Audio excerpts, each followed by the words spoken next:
Well, welcome to another episode of Generation Now TV. I'm Pastor R.J. Davis, Nations 4 Community Church. I'm excited that you've joined us on this episode. Let me ask you this question. Have you ever thought about the choices that you make in life? Well, you know, where you are in life is a sum total of the choices that you've made. And where you go in life will be as a result of the choices you make in the future. So today, that's what we're going to be talking about, is how the choices in our lives affect us, affect our future, and the decisions that we make in life. You know what? Let me give you a couple of analogies. You see a couple of household products here on the table. Well, I've got a sponge here. And you know a sponge, if you decide to make bad choices, it's like wiping away all the good possibilities. What about this plunger here? Well, a plunger, if you decide to make bad choices, it's like flushing your future down the toilet. And a flashlight, well, how does that relate to our choices? Well, making bad decisions and choices is like walking around the dark without a flashlight, without a light to shine your way. And you know what? We want to encourage you today to make those wise choices and those decisions in your life. And so we've got some very special guests that's going to talk to us about the choices that they've made and how they've been able to overcome obstacles and situations and even the bad choices that they have made in their lives. So I want you to stick around. We'll come right back with Generation Now TV.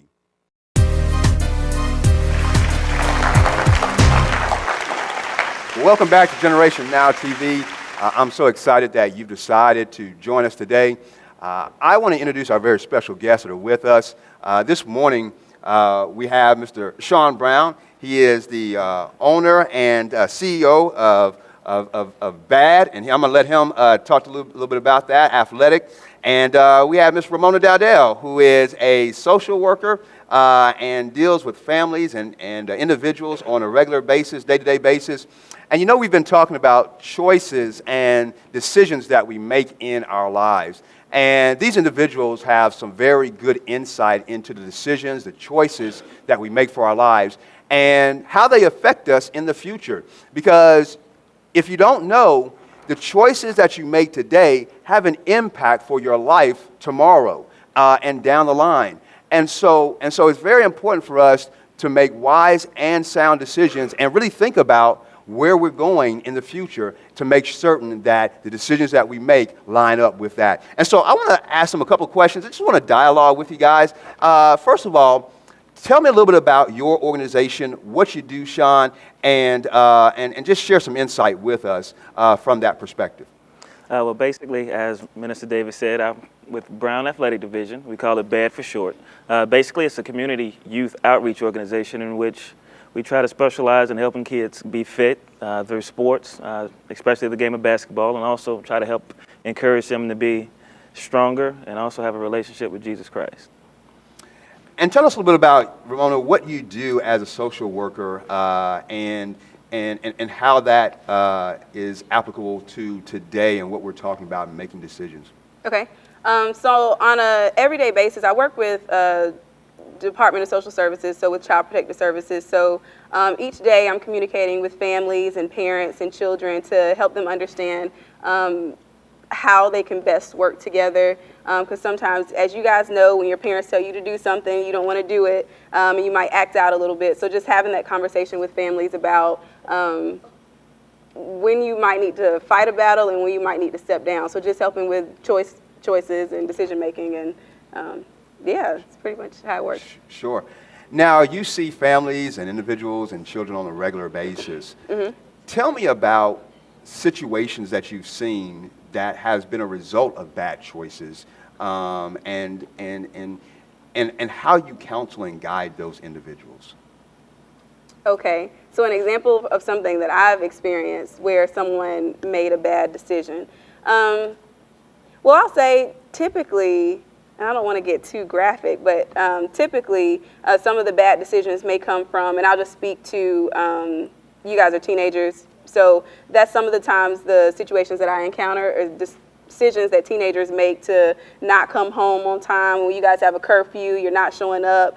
Parents have to make that decision. Okay, well, if my teen is not listening to me, I've already taken the cell phone, the laptop, the I've already taken all of these privileges. How do I handle that? And sometimes they might go overboard in their discipline sometimes. So we'll sit down and have a conversation about how the children can decide to listen to their parents and how parents can choose to also hear out their children and make the best decision for the family. Sure. Now, Sean, you work with students and athletes, and tell us who are some of the people that can help us make better choices, and who are some of the individuals that you communicate with in terms of your students and those that you work with in looking to make better choices? First and foremost, it starts at the home. It starts with your mother and it starts with your father. I know oftentimes, especially in today's generation, we may be from broken households where we may only have one or the other. But basically, as far as when I'm talking to my kids, I'm oftentimes talking with the parents first and foremost to kind of see what that need is for that particular child. And like I said, oftentimes it just kind of starts at the top with mother and father. And now as far as with my own decision, I still go to my mother and father to this day for advice and guidance. So basically that's most important. And that's a good thing. That's a good thing. You always should have someone where you can go to have those key insights and guidance. Now, I want to get a little personal, and I want to ask you about some of the decisions and choices that you've made in your life and how it's brought you to this point in your life. And so, Sean, you've started this athletic organization. Tell me along the way some of the choices and decisions that you've had to make and how they've affected you and to bring you to this point in your life today. Oh, man. I'm sure none of us have ever made bad mistakes, right? Honestly, Brown Athletic Division kind of became the result as of a series of bad decisions that I actually made. I made some decisions back when I was working in the corporate world that kind of led to me losing my job, being alone, being broke, busted, and disgusted. And basically the only person that I could kind of turn to was Jesus. And kind of like that flashlight said, I kind of felt like with the plunger, I had kind of thrown my life away due to some of the bad decisions that I had made. And the only person that I could talk to and turn to was God. And Jesus says in the New Testament, he's the light of the world. And when I started turning my life over to Jesus, the next thing I know, my path started being lit up. And as a result, I started doing the one thing that I knew how to do, and that was encourage and teach and play basketball. So as a result, I kind of started teaching kids, going to a community rec center where I started volunteering my time. And as I started volunteering my time, they started coming to me asking me to run camps. And as I started running more and more camps, they started sending me more and more kids, and they started asking me to do it on a full-time basis. And as a result, that's how Brown Athletic Division came about. And you know what? You said something very interesting that I want you guys to know and understand is that we want to get you to the point of making sound and wise decisions and good choices for your life. But you said something interesting that what you're doing now was a result of some bad choices. And oftentimes, sometimes the bad choices that we do make and those things that we look back on our lives and perhaps regret will actually move us forward into an opportunity to get it right a second time or to move forward into a new opportunity. And so, although we want to, at the start, make good decisions and choices in our lives, some of those bad decisions we can't neglect because they may lead us into our future and lead us into an opportunity that God may have for us. Exactly. Talk to me, Ramona, about personally some of the choices that you've made in your life and how it's brought you to this point in your life today. Okay. Some of the choices that I've made in my life and how it's brought me to where I am today. So I'll say that I've always been interested in service, and I've also been open to God leading my life. And so up until this point, I feel like He's pushed me, and I've been obedient to the things that I'm supposed to do. And so at this point, I'm in the field of social work. And so the decision to be open to where I feel like He's calling me, and at this point, I'm starting to do mission trips, as you know, and so that's where I am right now in my life, is just kind of being open and being obedient and choosing to do what I know He wants me to do. Mm-hmm. Was there any bad decision that you made early on in your life that you regret making? Regret is a really strong word. I wouldn't say that I regret anything that I've done, but kind of like Sean said, as a result of some of the bad decisions that I've made, I'm in a position now, in a place now where I've learned from it, and I've kind of used that to propel me. So when the situations come now, I know how to respond and how to react. And Sure. Now, Ramona, the Bible talks about and encourages us to be confident in the Lord, and you spoke of that, Sean, is that you couldn't be where you are without having your confidence placed in God and trusting Him with all of our heart and mind. How has putting your faith and trust in God led you into the decisions, the choices that you make, and moving you into where you want to go? okay, so the scripture that we're talking about is when we're saying leaning on Him with our full Sure. understanding, and He won't guide us where we're not supposed to go. So my interpretation of that scripture and how I apply that to my life is God has an eternal view of our lives. And so we have more of a, we can't really even see peripheral. We're very focused. We're, you know, kind of a horse with the blinders on. We can only see what's in front of us. And if the thing that's in front of me is so big that I can't see over it, I can't see around it, I can't see through it, I pretty much have to trust in God that He can see what's behind me because He's led me. I think of it like an obstacle course. Sure. I can only focus on what's in front of me, and I have to trust God that what's in front of that obstacle is something that I've learned from the past that I can get through the next obstacle. So that's kind of how I interpret that scripture and use it towards my life, is just trusting Him because I can only do what I can do that's right in front of me. Right. And the last part of that scripture talks about acknowledging the Lord in all that we do. He'll direct our path. And so has there been a time where, Sean, you didn't acknowledge God? And how did that impact your life later on? Oh yeah, like I said, in a series of decisions, I just kind of thought I knew everything. I was leaning on my own understanding. I just thought I knew everything. Mother didn't listen to mom, didn't listen to dad, pastors. Man, I know it all. So just not acknowledging God, not taking my decisions or not taking what I wanted to do to God, and just, like I said, going on my own understanding led me to believe, well, obviously I don't know as much as I thought I did. Sure. And sure. it wasn't until, like I said, I started trusting Him. And Absolutely. things became clear. Absolutely, and that's such a key in our decision making. At a young age, you guys are teens, and you guys are just starting your life right now, and so it makes it that much easier to move into your future if you begin to trust God now and seek Him. Most of the time, we want to just jump into what we want to do, and we don't really, like the scripture says, acknowledge God and allow Him to direct our path. Right. And so sometimes our decision and our choice is to go without God. And when we do that, it messes everything up. And so our opportunity right now, and the opportunity that you guys have, is to be able to trust God right now for your life. And those decisions that you make, God will direct you, lead you, and guide you in everything that He does. And so that's that. I'm thankful to hear that from you guys, and that you're depending on God's direction and path for your life right now. Hey, listen, we're talking with Sean Brown, we're talking with Ramona Dowdell, and we're going to come right back with Generation Now TV. We're going to talk a little bit more about them, the choices that we make, and decisions that have an impact on our lives. So stick around, we'll be right back.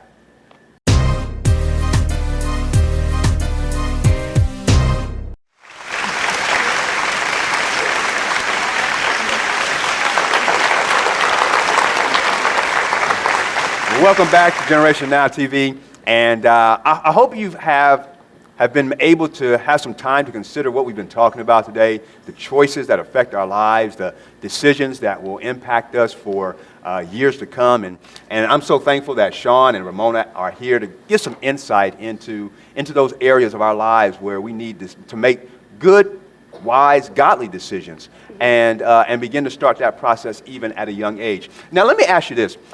Obviously, there are choices that we make that are good and bad, right, wrong. And those are things that are sort of common sense, okay? We know that stealing is wrong. And so if we're faced with a choice to steal, that's a right or wrong decision, okay? You don't need to think about that. You don't need to deliberate about that, okay? For the most part, we know that. We know that the choice to hurt somebody or not is a right or wrong decision. We shouldn't hurt anyone. We shouldn't harm anyone, okay? So those are choices that we really don't need to contemplate a whole lot about. But what about the decisions and the choices that are not necessarily right or wrong, but are just between two various options? For instance, we've got several seniors that'll be going off to school, graduating. How do they make the choice of what school to go to? Whether to go to USC or Clemson? Whether to go to Carolina or NC State. So those type of decisions are not good or bad, but they're choices that have an impact. Talk to us a little bit about that and some of those decisions and those choices that you may have made in your life, and how we can help our teens understand that. Okay. Typically, whenever faced with two positive decisions, and good and bad, I think more of outcomes. You know, is it going to be a positive outcome or a negative outcome? And so in this situation, it doesn't seem that there would be a negative outcome, really. So the advice that I typically give and that I also use, which is what my father told me, is to do like a pros and cons list. So see what your desires are, how that matches up with what you want to do. So if USC or Clemson, that was the other choice, what opportunities do they have at Clemson? What are you interested in sports? Are you interested in multicultural affairs? What are your interests, and do they have that there? So you just decide what would be more fulfilling for you, really. Sure, absolutely. Sean, talk to us. I definitely agree with what Ramona said, and to kind of piggyback off of that, definitely pray. Pray about it, and then when it's all said and done, just follow your heart. Follow your heart. I like that. And that's a great that's great advice. Obviously, you know, seeking God in prayer and deciding what you're passionate about and moving towards that. And I remember the decisions and the choices I had to make when I was graduating. Now, I'm using that as an example, but seniors graduating, going off to college, and had to make the decision of what school to go to. Wasn't necessarily a right or wrong decision, but, you know, one of the things that impacted me was, where was I going to get the most money? Right. You know, who's going to be able to offer me some money, you know, to be able to go. So those decisions, like you said, they don't, you know, it's not a right or wrong. It's not a positive or negative outcome. Positive either way. It's just a matter of following where you want to go, the pros and cons, like you said. And I think that's a great thing. Now, for our teens, you know, we're talking to this generation now, and this is a group of middle high school students. How can we help them make better decisions, particularly when there's so much peer pressure facing them, when there's so much pressure for them to conform, when there's so much pressure for them to make a decision that may not be the best for them? How do we help them at this young age in making those wise decisions? Sean? Definitely. What I would say is just, I might just encourage you to be yourself. Be yourself at all times. Don't follow the crowd. Be your own person, but most importantly, be that person that follows after Christ first and foremost. And like I said, when it's all said and done, He'll guide you. Ramona? And I would echo that exactly. And I know probably sometimes in the heat of that decision, how many of you guys have ever been in a peer pressure situation where you felt like your peers were telling you to do something and you didn't really want to do it? Okay. How many of you guys have been that person pressuring somebody to do something and they didn't want to do it? Wow. Okay. Wow. So in those situations, you just have to think of, on both sides of it, at the end of the day, you're still going to be who you are. The actions that you make, they define you. So in that moment, just think, you know, who am I and who do I want to be? And also in understanding that you're a Christian, is this person, how are they going to respond to me after this? Because everybody's always watching you. We think about being in a fish tank. Everybody's always watching you. Your peers that you don't even know are taking note of your actions. So if you try to speak to them about Christ after making that decision, are they going to listen? Are you uplifting the kingdom? Are you, you know, acting as a Christian, I guess, would? So in the heat of the moment, I just would take a minute, pause, call Jesus on them, pray with them if you need to, you know, do whatever you need to do in that moment to get past it, to decide if you need to make that decision or not. You know, and that's great. I appreciate that advice you give to them. Also, help them to understand, as we've been talking about choices, decisions in our lives, many of them may not realize that decisions today will affect them for years to come. Absolutely. For instance, a bad decision may be to have premarital sex.